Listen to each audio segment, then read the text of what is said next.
Hey guys, King of Charmanders here, and today I bring to you a video on the Malzeno bow versus the Nergigante bow analysis. So which is the best meta super bow?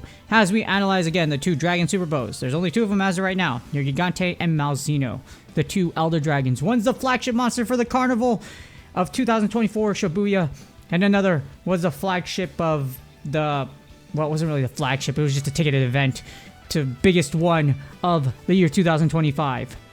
And again, they're both really freaking cool, and both marked vital milestones of Monster Hunter now in year 1 and year 2. Again, Nergigante featured year 1 as one of the featured Elder Dragons, and the second that featured in 2025 was Malzeno. First, let's start with a little bit of throwback. This is me in Shibuya. It was a great time. It was awesome. It was absolutely amazing. You know I'm here because, yeah, as you see, I'm on the side of the road, and you have that background in the back, and you have 3 people using Solidarity, which is the Shibuya Drift Smelt, and it was absolutely amazing, again, in Shibuya. It was an honor to go, an honor to hunt with so many others, and just to see what Japan's all about. The true way Monster Hunter is not like interviewing someone that lives somewhere else and is from is Japanese. No, this is like the true way to do it. As in, you are here. And you were here during the very first live event. It was absolutely amazing. And I get it, y'all.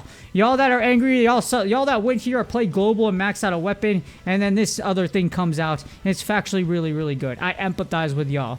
Whether or not, let's just bring the memories out here. I hope y'all had a good time here or had a good time at global, because your Nergigante weapon, we're going to take a look at it versus Malzeno. And actually, it's not that bad in some cases, but again, we're going to take a look at all of it over here, and this was a pretty sweet hunt and just a great time here in Japan. Mad respect for Japan and Japanese players. It was amazing.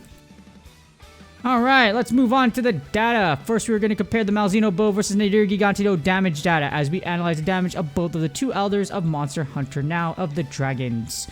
With Vital Dragon taken into account, Nergigante loses about 6% to Malzeno. 6% is honestly not that bad.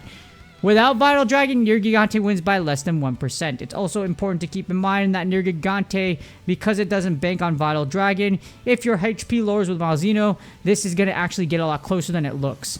But if we look at it in hindsight, again, the gap isn't too large at all, and both are actually very viable, as you see right here. Again, both are very viable. This is not a humongous difference. You will hardly notice the difference if you put them side by side.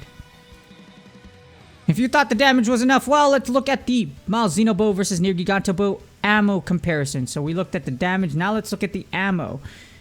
So Malzeno has charge 3 and 4 having pierce 4. It's basically like the Black Diablo's bow. You have pierce 1, pierce 2, and then the last 2 levels are pierce level 4. While Nergigante has charge 3 to pierce 4 and charge 4 to rapid 4. So obviously, when you take this into account, Nergigante wins the ammo war with more flexibility. This was likely done to balance the small power gap of Vital Dragon. Again, you just saw the damage data right there, but there needed to be something that sets the 2024 Monster Hunter Now featured Super Bow apart from Malzeno. Of course, Malzeno has a good thing going right there, but of course, this flexible ammo right here actually can help a lot in certain scenarios and do really well for you. For example, for Tigrex, for 8-star Tigrex, I could actually do really well just charging a charge 4 and then rapid firing it to death, because with rapid, you're able to focus your arrows on a 1 point. And again, Nergigante is still very powerful. So again, did really well against Brute Tigrex, 6, 7, and 8 stars. And now that we covered the ammo set, how about the skill? Well, the skill is the huge talk of the talk when you compare these two together. As we compare the weapon skill of the Nergigante bow versus the Malzeno bow. Both actually carry Hunter's Unity level 1. For some odd reason, MHN.Quest doesn't show it. But yes, it's set it on the graphic for the Malzeno weapons, and every Elder Dragon weapon literally has Hunter's Unity. Malzeno has Vital Dragon to increase its Dragon Elemental damage, while Nergigante has Part Breaker plus 2, allowing you to break parts and stun the monster. It's also the most optimal level for consistency at plus 2, so when Part Breaker is added on, you need at least level 2 for it to be at least somewhat consistent. And each has their own perks. So I would consider a tie right here. Damage, yes, more damage equals breaking parts. However, again, Part Breaker 2 does have utility to it. Built into a weapon itself was nuts, and that's why the Nergigante weapons were so dang good and are still good to this day. Again, they both have a utility and viability. Overall, Nergigante has the higher utility. If you want to smack something into oblivion and not have to summon the 7 Dragon Balls to keep you to summoning you back to life, or wish something to death, there you have Malzeno. And last but not least, so we did the ammo, we did the damage, we did everything else. How about when you put them into builds? Well, here's how we compare the builds of the Nergigante bow versus the Malzeno bow. If we take Part Breaker into account, because Pursuit is still a great meta build for the Nergigante and the Malzeno bows, you put them together right here. As you see where we put 65% for where there's no Part Breaker for Pursuit, and it's 80% with Part Breaker 2. So Part Breaker 2, 80% of the battle, it's active. As you see, Malzeno would still beat Nergigante by a slight margin. It's not as bad as the second result though. If we use Blood Cloak 3, if you look at it, it's just 14%. That is noticeable, and Malzeno just dominates. In terms of power, Malzeno obviously wins in the build department in terms of power, no matter how much you spin it. Even if you take Pursuit and Part Breaker consistency into account, Malzeno still wins just because Vital Dragon is that good. Even if your health lowers a little bit, you'll still be able to overtake Nergigante in overall damage. But this is not, again, for the Pursuit, this is not a very big result or big gap in between each one. Again, both are very viable. Nergigante and Malzeno will both still work. It's just Malzeno, if you're not using Pursuit, does factually more damage than the Nergigante combinations. Hopefully this helps you with your questions about Nergigante versus Malzeno. Again, both are really good. Malzeno bow again stands out for damage, while Nergigante bow has more utility. Having both isn't a bad idea to flex for the situation you're looking for.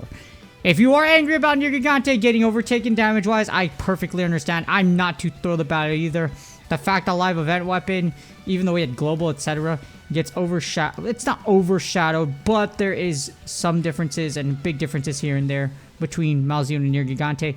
I am perfectly empathized with y'all, especially as the only English career that actually went there and 10-5'd a Nergigante weapon. I'm factually definitely the only one, the English career that maximized an Elder Dragon weapon as far as Monster Hunter Now content creators go for English. I'm pretty sure the Japanese went super hard. That's all you need to know. But again, having done both and having I'm literally about to test both, I can literally tell you it's definitely like apples and oranges. You want more damage, Malzeno. You want more utility, Nergigante. But again, both aren't too far apart, depending on which build you use anyways. But again, definitely empathize with y'all that do have Nergigante. Are like, man, the Vampire Dragon just stole the flagship monster of world. It's Thunder. And yeah, let's just hope something changes in the future or anything like that to where we can make this more balanced, or this is probably just the way it's going to be. But it's okay. It's okay. Again, having both is not a bad idea. I definitely am going after both, and we'll have both insta-maxed. Well, not insta-maxed, but maxed out. With that being said, please do me a huge favor. Like, subscribe, and comment for the YouTube algorithm. It's really whichever one you prefer. One is better than the other as far as damage, but also the other one is more utility. So again, you want damage or utility, just do yourself a favor and pick. Or just have both. Good luck on your grinds, and I will see y'all on the next video.